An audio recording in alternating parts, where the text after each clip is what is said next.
Hey guys, check out what I found. I didn't get a lot of stuff, but I got some quality pieces here from two different antique stores that I hit over the weekend.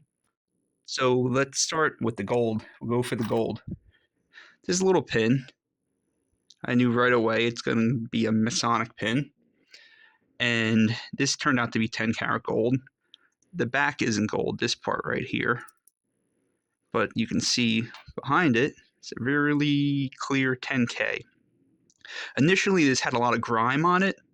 I guess this part did too, because this is non-gold. Maybe it was causing a little bit of like oxidation or something that got transferred onto the gold.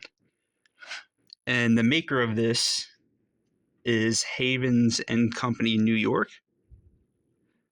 The pin itself, I'll explain a little bit.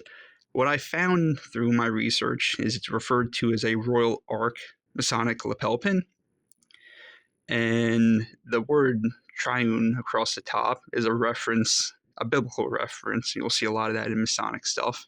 The 29, I believe, is a chapter mark for the Masonic Lodge or whatever division. I'm not really sure how this system works.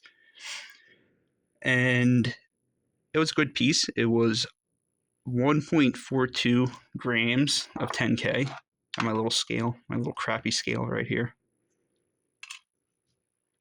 So at the current market value, I think it was like 23.30 something an ounce. That puts it at roughly 45 bucks, I think. Next piece was this little bracelet. Let me focus back down.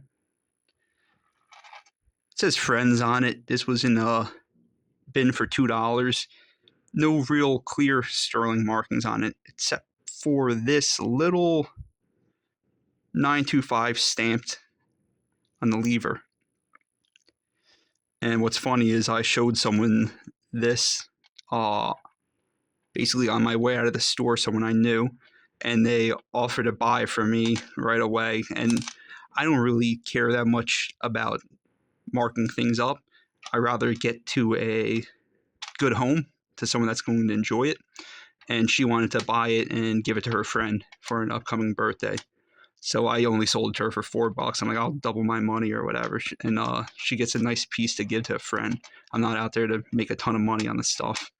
And it's just fun that I can connect this item to someone that's going to enjoy it.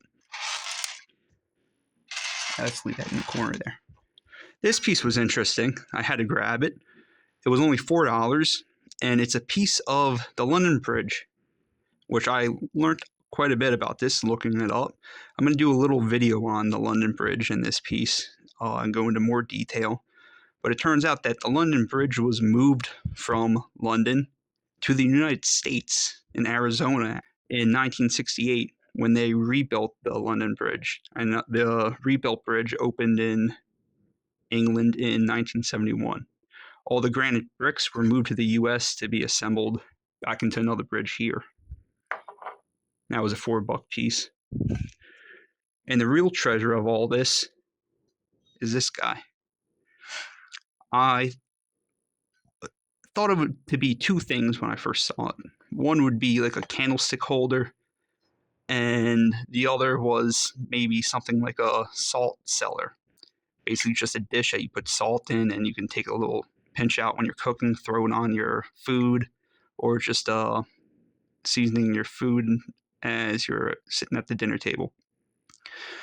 What I noticed right away was the markings inside. I'll throw up a picture on there. There's an 800 inside of kind of like a diamond shape. And if you know your silver hallmarks, you know that's an indication that it's going to be 80% silver, 800 silver. I found these online. Some had markings here, 800. This one does not, or markings back here.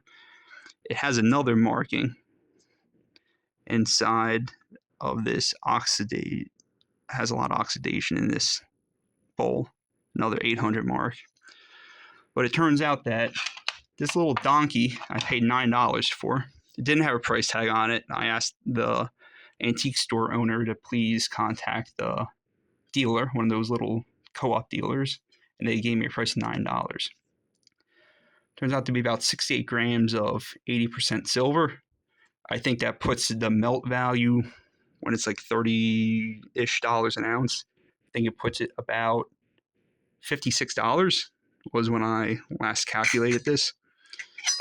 So that was a good deal for $9 in investment.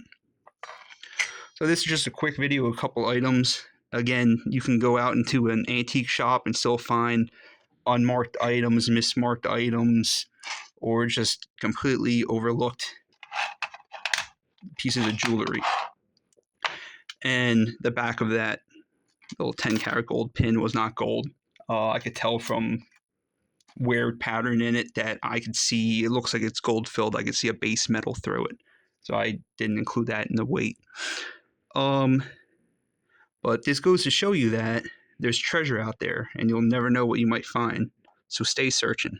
Thanks for watching, and I plan on uploading a bunch of videos. I have some special ones coming up with massive loads of gold that I found. I found one day $1,300 in gold. The day before $100 in gold. And then the following week, or not even the following week, about 5 days later, I found another $600 in gold. So those videos will be coming up. So I hope you stay around and take a look at the things I have to share with you and have an idea of how to look and where to look for some interesting pieces of your own. Thanks for watching.